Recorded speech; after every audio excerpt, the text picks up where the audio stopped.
وہ بالکل برابر کے شریک ہے اس جرم میں. اس جرم جو انسانیت کے خلاف ہے, جرم جو کہ حیوانیت کے قریب آ جاتا ہے. تو ہمیں امید کرنی چاہیے کہ جو so called civilise part of the world ہے وہ اس بات کو سمجھے گا, اور وہ سمجھتے ہیں, عام آدمی سمجھتا ہے. لیکن جن کے ہاتھ میں حکومتیں ہوتی ہیں وہ ان کی مصلحتیں بھی کچھ اور ہوتی ہیں, اور ان کے پیچھے کچھ اور بھی طاقتیں ہوتی ہیں. اور سب سے بڑی طاقت جو ہے وہ دنیا کا جو زیانس نیٹ ورک ہے, اس نے تمام حکومتوں کو, جتنے بھی بڑی پاورفل حکومتیں ہیں, ان کو اپنے شکنجے میں لیا ہوا ہے.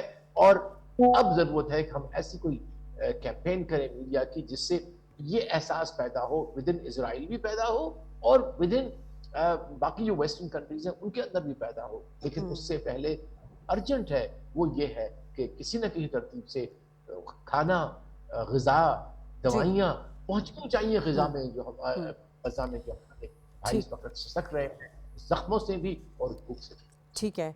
منور صاحب, اسرائیلی پرائم منسٹر نیتن یاہو کے ہم بڑے ایکسپریشنسٹ اسٹیٹمنٹ جو ہے وہ دیکھتے رہتے ہیں, اور گریٹر اسرائیلی جو ویژن ہے وہ بھی ہمیں نظر آتا رہتا ہے. لیکن اس OIC میں ہم نے سعودی عرب کا بھی دیکھا, اور پاکستان کا بھی بڑا موقف ان کا بڑا واضح تھا کہ جی ہم اس طرح کے گریٹر اسرائیلی منصوبے کو کسی طرح بھی ایکسیپٹ نہیں کرتے. اور اس کے علاوہ انہوں نے آزاد فلسطین ریاست کے قیام پر زور دیا. سر, آپ یہ اس پلیٹ فارم سے اس میسج کو کتنا اسٹرانگ دیکھ رہے ہیں؟ پہلے تو بہت شکریہ, آپ نے پروگرام میں مدعو کیا. اس میں 5-6 پوائنٹس میں آپ کے سامنے رکھنا چاہوں گا. پہلا پوائنٹ یہ ہے کہ پاکستان ہو, سعودی عرب ہو, ترکیہ ہو, ایران ہو, یہ وہ ممالک ہیں جنہوں نے ہمیشہ فلسطین کے کاز کے لیے بہت ہی ایک تکڑے قسم کی آواز کو بلند کیا ہے. اور پاکستان کی بناوٹ جو ہے اس کے اندر یہ بات طے تھی کہ ہماری بناوٹ اسلامی نظریے کے اوپر تھی, اور یہی وجہ ہے کہ ہمارے جو فاؤنڈنگ فادر تھے انہوں نے پاکستان کی فارن پالیسی کی بیس رکھی تھی ریگارڈنگ اسرائیل کہ ایک ناجائز ریاست ہے, اور فلسطینی ریاست کا قیام انتہائی ضروری ہے. اور پھر پاکستان کی حکومت نے یہ بارہا کہا ہے کہ اقوام متحدہ کی جو ریزولوشن ہے 1967 اس کے مطابق فلسطینی ریاست کا قیام کیا جائے, جس کا وعدہ وعید خود امریکہ نے پریزیڈنٹ بل کلنٹن کے دور میں بھی کیا, اور انہوں نے اس حوالے سے کاوشیں بھی کی جس کے باعث ان کے اوپر مونیکا لیونسکی کا کیس چلایا گیا. دوسری بات بہت امپورٹنٹ یہ ہے کہ اس سارے قضیے کے اندر جو سوالیہ نشان بنتا ہے وہ تو اقوام متحدہ پہ بنتا ہے, بین الاقوامی قانون پہ بنتا ہے, بین الاقوامی جو اقدار ہیں ان پہ بنتا ہے, بین الاقوامی معاشرے کے اوپر سوال اٹھتا ہے. اور سوال اس لیے اٹھتا ہے کہ جب گلوبل نارتھ سے ریلیٹڈ ایشوز ہیں وہ فوراً ریزالو ہو جاتے ہیں, ایسٹ تیپور کا مسئلہ ہو, ساؤتھ سوڈان کا مسئلہ ہو, یا پھر بوسنیا کا مسئلہ ہو, لیکن جیسے ہی ان کے مفادات کے برخلاف کہیں پہ کوئی مسئلہ آتا ہے, چاہے اس کو 70 سال ہو جائیں, 78 سال ہو جائیں, 77 سال ہو جائیں, وہ مسائل حل نہیں ہوتے. اس کا مطلب یہ ہوا کہ اقوام متحدہ کو گلوبل ساؤتھ کی طرف سے مزید مضبوطی کی ضرورت ہے, جس کا ذکر اس وقت OIC کے اندر SCO کے اجلاس کے وزرائے خارجہ کے اجلاس میں بھی ہوا, جس کی بات اور جس کی سینکشن ابھی آنے والا جو اجلاس ہوگا 31 اگست سے 1 سپٹمبر تک چائنا کے اندر دوبارہ اس کا اعادہ کیا جائے گا کہ گلوبل ساؤتھ کی آواز کس طرح تکڑی ہو اقوام متحدہ کے اندر. تیسرا امپورٹنٹ پوائنٹ یہ ہے کہ دیکھیں جو جہاں تک بیانیے کا تعلق ہے وہ تو بہت ہی تکڑا ہے مسلم دنیا سے, اور سفارتی کامیابی OIC کی بہت زیادہ آپ کو نظر آتی ہے. لیکن جو معاملہ اس وقت ہے نا وہ اس سے آگے چلا گیا ہے, اور یورپ کے اندر یہاں تک اویئرنیس ہے کہ خود امریکہ کی یونیورسٹیز میں 93% امریکن اسٹوڈنٹ سمجھتے ہیں کہ اسرائیل کو ختم کر کے سارا معاملہ فلسطینیوں کے ہاتھ میں دیا جائے. یہاں تک کہ نیو یارک جو کہ دوسری بڑی یہودی آبادی والا شہر ہے یروشلم کے بعد, وہاں پہ اسرائیل کی سپورٹ 58% سے گر کر 13% کے اوپر آ گئی ہے. اور پھر یورپ میں آپ دیکھ رہے ہیں جتنے بڑی ڈیمانسٹریشنز آپ کو نظر آتی ہیں, چاہے وہ بیلجیم ہو, جرمنی ہو, فرانس ہو, اٹلی ہو, UK ہو, اور یہی وجہ ہے کہ وہاں کے جو سربراہ ہیں انہوں نے اعلان کیا کہ شرطیہ یا غیر شرطیہ طور پہ ہم فلسطینی ریاست کو تسلیم کرنے جا رہے ہیں. اب یہ جو پروپوزل OIC کی طرف سے آیا ہے پاکستان اور سعودی عرب کی طرف سے کہ اسرائیل کی ریاست کو بین کر دیا جائے, اس کی رکنیت معطل کر دی جائے, یہ بالکل جائز ہے, اور اس پہ بہت تیزی اور ایگریسو کے ساتھ عمل کرنے کی ضرورت ہے, بیکاز وہ کوئی قانون بچا نہیں ہے, وہ بین الاقوامی ادارہ موجود نہیں ہے جس کی خلاف ورزی اسرائیل نے نہیں کی, بیکاز اسرائیل اپرتھائٹ اسٹیٹ ہے, اور جو ایتھنک کلینزنگ کی اس کی پالیسی ہے جو کہ مخالفت کرتی ہے لبرل اسکول آف تھاٹ کی، مخالفت کرتی ہے انگلش اسکول آف تھاٹ کی، مخالفت کرتی ہے اقوام متحدہ کے چارٹر کی، مخالفت کرتی ہے بین الاقوامی قوانین کی، مخالفت کرتی ہے بین الاقوامی اقدار کی، لیکن منور انسانیت صاحب کی۔ سوال تو یہاں پر یہی ہے نا سر کہ کیوں پڑ جلتے ہیں یونائٹڈ نیشن کے اگر کوئی چارٹر موجود ہے جس کے تحت آزاد فلسطینی ریاست کا قیام ہو؟ یو این کا ہم نے دیکھا ہے کہ غزہ کیمپس ان کے جو طبی عملے تھے ان کو ٹارگٹ کیا گیا تھا. ابھی جو ہے غزہ کے نصر اسپتال میں اسرائیلی فضائی حملوں کی شدید مذمت کی ہے یو این جنرل اینٹونیو نے. تو سر معاملہ وہی ہے کہ پر کیوں جلتے ہیں اسرائیل کے خلاف ایکشن لینے میں؟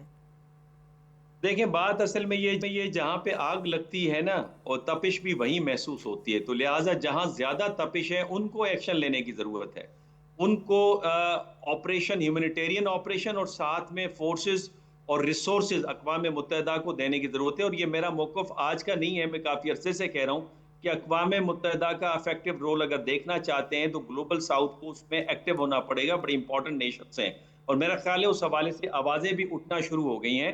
لیکن ہمیں یہ سمجھنا ہوگا کہ اسرائیل ہر وہ حربہ جو کہ او آئی سی یا سیولائزڈ ورلڈ لینے کی کوشش کرتی ہے اس کے مخالف جاتے ہیں. دو ریاستی حل کی بات ہوئی تو اسرائیل نے آپ نے دیکھا کہ تقریباً 3000 یہودیوں کی آباد گری کا سلسلہ شروع کر دیا ہے ویسٹ بینک کے اندر، جو کٹ آف کر دے گا ویسٹ بینک کو جو بیت المقدس ہے اس کے ساتھ. مطلب کیا؟ مطلب یہ کہ جو آزاد فلسطینی ریاست ہے اس کو ہمیشہ کے لیے دفن کر دیا جائے. اور اس حوالے سے اسرائیلی پارلیمنٹ نے 58 میجورٹی ووٹ سے، جس میں صرف 5 سے 7 ووٹ اس کی مخالفت میں پڑے تھے، انہوں نے پاس کیا بل کہ فلسطینی ریاست کو تسلیم نہیں کریں گے بیکاز اس سے گریٹر اسرائیل کا خواب پورا نہیں ہوگا. اور پھر اس کے پیچھے فقط ایک طاقت ہے، افسوس کے ساتھ، جو لبرل ورلڈ کو لیڈ کرتی تھی، جو آئیڈیلزم کو پروموٹ کرتی تھی. لیکن ابھی پچھلے دنوں تو صدر ٹرمپ نے بڑا کلیئرلی بات کی تھی اس جنگ کے حوالے سے، اور 60 دن کے اندر جو ہے وہ سیز فائر کی بھی بات کی تھی. اسرائیل نیتن یاہو پرائم منسٹر سے بات کی تھی. لیکن بات یہ ہے نا، یہ تو بات پریزیڈنٹ ٹرمپ کی ٹھیک ہے اور بہت ساری جنگیں انہوں نے بند بھی کروائی، اس لیے پاکستان نے ان کو نوبل پرائز کے لیے نامینیٹ بھی کیا اور دوسرے ممالک نے بھی کیا. لیکن افسوس کی بات یہ ہے کہ کل جو بمبارٹمنٹ ہوئی ہے غزہ کے اندر ہاسپٹلز کے اوپر، اور اس کو ہم کہتے ہیں ڈبل لو بامبنگ، اور یہ صرف آپ کو سیکنڈ ورلڈ وار کے اندر نظر آتی ہے جس وقت ڈریسٹن کے اوپر بامبنگ ہو رہی تھی کہ بامبنگ کر کے ایک طیاروں کا جتھا چلا جاتا ہے اور جیسے ہی امدادی ٹیمیں آتی ہیں اس کے اوپر دوبارہ دوسرے جتھا آ کے ان کے اوپر بمبارٹمنٹ کرتا ہے تاکہ پورا نظام مفلوج ہو جائے. یہ انسانیت کی بدترین مثال آپ کو نظر آتی ہے جو اسرائیل نے کل کیا ہے. سوال یہ ہے کہ پریزیڈنٹ ٹرمپ کو یہ بتایا گیا کہ یہ ہوا ہے، جس پہ انہوں نے کہا یہ کمپلیکس ایشو ہے، یہ بہت برا ہے، لیکن اس پہ ایکشن کیا ہے؟ سوال یہ پیدا ہوتا ہے نا کہ ایکشن اس وقت کیا ہے؟ جو ابھی آپ کے مہمان فرما رہے تھے اور بہت صحیح فرما رہے تھے کہ کیا اقوام نے ان کو ہتھیاروں کی سپلائی روک دی ہے؟ کیا ان کے سفیروں کو نکال دیا ہے؟ کیا ان سے تجارت روک دی ہے؟ کیا ان سے ڈپلومیٹک ریلیشن شپ کٹ آف ہو گئی ہے؟ یہ جو معطلی کی بات ہم کر رہے ہیں ان کی ممبرشپ یونائٹڈ نیشن میں. میں ذرا جی آر بلوچ صاحب سے بھی گفتگو میں شامل کر لوں ان کو. سر ہم نے پہلے بات کی تھی کہ ایسے وقت میں جب اسرائیل، جیسے بتایا منور صاحب نے بھی، کہ 3000 جو سے زائد جو یہودی آباد کاروں کو بسانے کا منصوبے کی منظوری دے دی ہے اور مغربی کنارے میں، جس سے پھر جو بیت المقدس ہے اس کا رابطہ منقطع ہو جائے گا. اس متنازع منصوبے پر تو اسحاق ڈار صاحب نے بڑا کلیئرلی کہہ دیا کہ ناقابل قبول ہے، اور اس کو ساتھ ساتھ انہوں نے یہ بھی کہا کہ یہ دنیا کے لیے جو ہے امن کے حوالے سے خطرہ بن جائے گا. سر میں چاہتی ہوں ذرا گریٹر اسرائیل کی آئیڈیالوجی جو ہمارے ناظرین دیکھ رہے ہیں ان کو بتا دیجیے کیا ہے اس کے پیچھے مقاصد. دیکھیے، یہ نیتن یاہو اور اس کے ساتھ کچھ لوگ ہیں جو کہ بلیو کرتے ہیں کہ from the river to the sea, کہ جارڈن سی سے لے کے گلف آف عقبہ سے لے کے ریور جارڈن تک جو ہے وہ پورے کا پورا اسرائیل ہے، جس میں وہ شامل کرتے ہیں جارڈن کو بھی، وہ شامل کرتے ہیں سینائی کو بھی، وہ شامل کرتے ہیں گولان کو بھی، لبنان کا بہت سارے علاقہ جس کو انہوں نے جوڈیا، سماریا اور جتنے بھی ان کے وہ جو ہے میتھیکل نیمز ہیں وہ دیے ہوئے ہیں اس کے اندر. لیکن دیکھیے اس میں بیسیکلی ہمیں ایک اور چیز جس کے اوپر میں پوائنٹ آؤٹ کرنا چاہتا ہوں کہ وہ اصل فورس کون سی ہے جو اس کے پیچھے ہے، کون سی وہ فورس ہے جس کی وجہ سے اسرائیل جو ہے وہ اس قابل ہے کہ اتنی بڑی بڑی طاقتوں کو بھی مینیپولیٹ کرتا ہے. تو وہ ایک طاقت ہے جو کہ شروع سے جب سے زیونسٹ جو ایز اے آئیڈیالوجی ڈیولپ ہوا ہے 1800 سے لے کے اب تک. اب جو ہے انفارچونیٹلی واٹ ہیز ہیپنڈ کہ ایک نئی اس کی شاخ ابھری ہے جس کو وہ کرسچن زائونسٹ کہتے ہیں جو کہ ایکسٹریمسٹ ہے. اور یہ ساتھ ساتھ جب ہم نے دیکھا کہ ویسٹ میں نسل پرستی ہوئی ہے, نیشنلسٹک فیلنگز آئی ہیں, وائٹ سپرمیسٹ آ گئے, وہ وائٹ سپرمیسٹ اور یہ کرسچن زائونسٹ جو ہے نا they are verse then even جو وہاں بیٹھے ہوئے اسرائیل میں ان سے بھی بدتر ہے. اور ان لوگوں کا سب سے بڑا جو ایک لحاظ سے سازش ہے کہ انہوں نے اپنے آپ کو امبیڈ کر لیا ہے انٹو دی اسٹیٹ اسٹرکچر. وہ اسمبلیوں کے اندر بھی ہیں, میڈیا میں بھی ہیں, بینکس میں بھی ہیں, جوڈیشری میں بھی ہیں, وہ تھنک ٹینکس کے اندر بھی خاص طور پہ ہیں زیادہ, میڈیا کے اندر بہت سارے ہیں ان کے اپنے اپنے ریڈیو چینل سے جس سے وہ پوائزن کرتے رہتے ہیں, وہاں کی نسل کو بھی مسلیڈ کرتے رہتے ہیں, دنیا کو بھی. تو اصل منبع جو ہے نا اس کو توڑنا ہے. اس کے توڑنے کے لیے obviously بہت بڑی جنگ ہے, نیریٹو کی جنگ ہے, سوفسٹیکیٹڈ جنگ ہے, جس کے اوپر بڑے مجھے افسوس سے کہنا پڑتا ہے کہ مسلمان ملکوں نے جن کے پاس بہت پیسہ ہے they could have invested on that کہ جہاں جہاں کہیں بھی ان کے چیپٹرز ہیں وہیں ہم ایک فلسطینین چیپٹر کھولتے, اپنی تاریخ بتاتے, اپنا نیریٹو بتاتے. مجھے پتا نہیں کہ کوئی پرو فلسطینین جوئش ٹیلی ویژن نیٹ ورک یا کوئی ریڈیو نیٹ ورک یا کوئی اخبار ہے. I was just thinking today, if I had little means, I will do the first thing کہ ایک میں ہیبریو میں ایک ٹی وی چینل کھولوں گا, ایک ریڈیو ایف ایم کھولوں گا, اور ان لوگوں کو جو کہ اپنی although they most of them they speak English, لیکن ان کی اپنی اس زبان میں بتاؤں گا کہ تمہاری حکومت کیا کر رہی ہے, کیا ظلم ڈھا رہی ہے. کل یہی تاریخ جب تمہارے سامنے آئے گی, آپ you guys will not be able to stand up with a pride کہ یہ کس قسم کی نیشن ہے, کس قسم کی, کیا یہ وہ موسیٰ علیہ السلام کے فالوورز ہیں؟ No way, they are followers. بلکہ بہت سارے جوش تو یہ ہیٹریڈ ہو گئے نیتن یاہو کی پالیسی سے. ڈیفینیٹلی. تو یہ کہ کوئی creative out of the box resolution جب بڑھ کے کچھ کرنے کا ہے, وہ حکومتیں بھی کریں, سول سوسائٹی بھی کرے, میڈیا بھی کرے.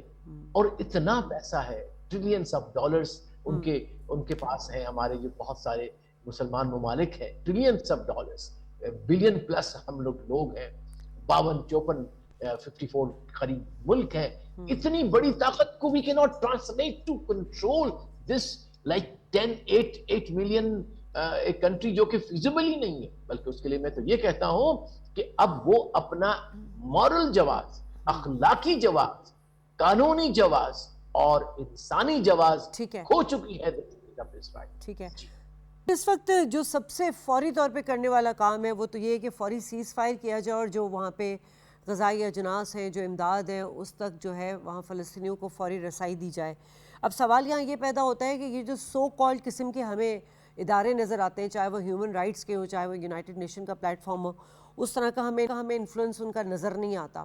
اب ایسی صورت میں کیا جا سکتا ہے کہ وہ جو انسانی المیہ نے جنم, مطلب روح کانپ جاتی ہے اگر ہم اس طرح کے کوئی مناظر دیکھتے ہیں سوشل میڈیا پہ, جس طرح بچوں کی حالت ہے, جس طرح سارے مناظر ہیں, ان کو بیان نہیں کیا جا سکتا. اب تو الفاظ بھی ہمارے پاس نہیں ہوتے. وہ اس انسانی المیہ کو جو جنم لے چکا ہے اس کو روکنے کے لیے فل فور کیا پریشرائز, جس طرح ہم بات کر رہے ہیں کہ بھئی ہمیں ڈیمونسٹریشن تو بہت ملتی ہے. ابھی آسٹریلیا میں دیکھ لیں, ٹوکیو میں دیکھ لیں, کتنا بڑا جو ہے, کتنا بڑا ہجوم نکلا تھا فلسطینیوں کے حق میں, غزہ کے حق میں.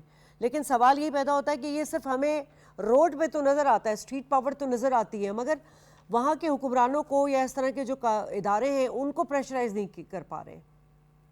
نہیں شادیہ, پہلی بات تو یہ کہ یہ جو ڈیمانسٹریشنز ہیں نا, اس نے جو ڈیموکریسی کی کلئی, حقیقی کلئی اور حقیقی چہرہ کھول کے سامنے لے کر آئے کہ گورنمنٹ کس حد تک عوامی رائے کو اپنی خارجہ پالیسی کے اندر رکھتی ہے. پہلی بات تو یہ پریشر میں ضرور ہیں, اس لیے وہ بیانات بھی دے رہے ہیں, لیکن عملاً کچھ نظر نہیں آ رہا. دوسری بات یہ کہ اس کا حل ایک ہی ہے, جتنی بھی سفارتی اور قانونی کاوشیں تھیں وہ مکمل ہو چکی ہیں, اس سے زیادہ کی نہیں جا سکتی. اب ایک ہی حل ہے, وہ کہتے ہیں ڈائمنڈ کٹس ڈائمنڈ. پاور کو پاور کے ساتھ بیلنس کرنا ہوگا, اور یہ ایک ریئلسٹ اسکول آف تھاٹ ہے. اور دنیا میں جب تک کوئی پاور ان مظلوموں کے پیچھے کھڑی نہیں ہوتی وہ آزادی حاصل نہیں کرتے. امریکہ کے پیچھے اگر فرانس نہیں کھڑا ہوتا تو برطانیہ سے آزادی نہیں ملتی. انگولا کے پیچھے اگر کیوبا کھڑا نہیں ہوتا تو انگولا کو آزادی نہیں ملتی. سینکڑوں مثالیں ہیں. تو اس کا حل ایک ہی ہے, اور وہ ہے پاور. کیونکہ اسرائیل فقط ایک زبان سمجھتا ہے پاور کی. یہ 12 دنوں کی جو ایران کے ساتھ جنگ ہے اس میں جب انہوں نے تباہی دیکھی تو وہ پھر گھٹنوں کے اوپر آ گئے اور انہوں نے جنگ بندی کی, درخواستیں کرنا شروع کی پریزیڈنٹ ٹرمپ نے, اور انہوں نے انٹروین کیا. جے آر بلوچ صاحب نے جو بات کی گریٹر اسرائیل کے حوالے سے بالکل صحیح بات کی. بن گورین ان کے جو پہلے پریزیڈنٹ تھے 1918 میں, انہوں نے بڑا گریٹر اسرائیل کا میپ جاری کر دیا تھا اور 1918 میں یہ بات ہوئی تھی. دوسری جو انہوں نے بات کی کرسچن زائنزم کی, حقیقت میں یہی وہ فورس ہے جنہوں نے اس جیوش زائنزم کو جنم دیا ہے, اور اس کا اظہار جان میرشائمر اپنی کتاب میں بھی کرتے ہیں اور اکثر تبصروں کے اندر بھی کرتے ہیں. اور اس کے پیچھے سپر اسٹرکچر انوالوڈ ہے. جب میں سپر اسٹرکچر کی بات کرتا ہوں تو وہ ریلیجیس بلیف جو کرسچینٹی کے اندر ہے کہ یہودی پوری دنیا کے اندر فساد پھیلائیں گے اور اس کے باعث عیسیٰ علیہ السلام آ جائیں گے. یہودی بھی سمجھتے ہیں کہ جب تک یہ مکمل قبضہ نہیں ہوگا, ٹیمپل تیار نہیں ہوگا تو مسیحا نہیں آئے گا. لیکن حقیقت یہ ہے کہ اسرائیل جو وار ہے نیریٹو کی وہ ہار چکا ہے. اسرائیل اپنی لیجیٹیمیسی جو فائنل سولوشن آف ہٹلر کے باعث ان کی قائم ہوئی تھی وہ اب ختم ہو چکی ہے. اسی وجہ سے جو عوام ہے وہ یہ ڈیمانڈ کری ہے کہ اسرائیل کو ختم کریں, اور اب وہ 2 ریاستی حل سے بھی آگے چلے گئے. وہ کہتے ہیں اسرائیل ایک ناجائز ریاست ہے, سو لہذا حل ایک ہی ہے, پاور. جب تک پاور یوز نہیں کریں گے, جب تک یہ زبان نہیں سمجھیں گے, جس طرح انڈینز نے پاور سمجھا ہے, جب تک ہم نے پاور استعمال نہیں کی, انڈینز کو زبان سمجھ نہیں آ رہی تھی. اسرائیل کا بھی حل ایک ہی ہے اور وہ اسرائیل کا حل ہے پاور. ٹھیک ہے, بہت شکریہ آپ دونوں مہمانوں کو, اور بڑی اچھی بات کی کہ اسرائیل کو ختم کرنے کا جو ایک سلوشن ہے وہ پاور, اور انشاءاللہ تعالیٰ پاکستان جس طرح کشمیریوں کے ساتھ کھڑا ہے, جس طرح فلسطینیوں کے ساتھ کھڑا ہے. ساکھ صاحب نے بڑی اچھی بات کی ہے کہ فلسطینی عوام کو بیانات نہیں بلکہ اقدامات چاہیے, اور جو گریٹر اسرائیل ہے یہ ہے ہی نامنظور. انشاءاللہ تعالیٰ اسی طرح پاکستان اپنی آواز اٹھاتا رہے گا, عملی طور پر اقدام بھی کرے گا. پہلا سیگمنٹ یہیں اختتام پذیر ہوتا ہے. بریک لیتی ہوں, بریک کے بعد دوسرے سیگمنٹ پر بات ہوگی.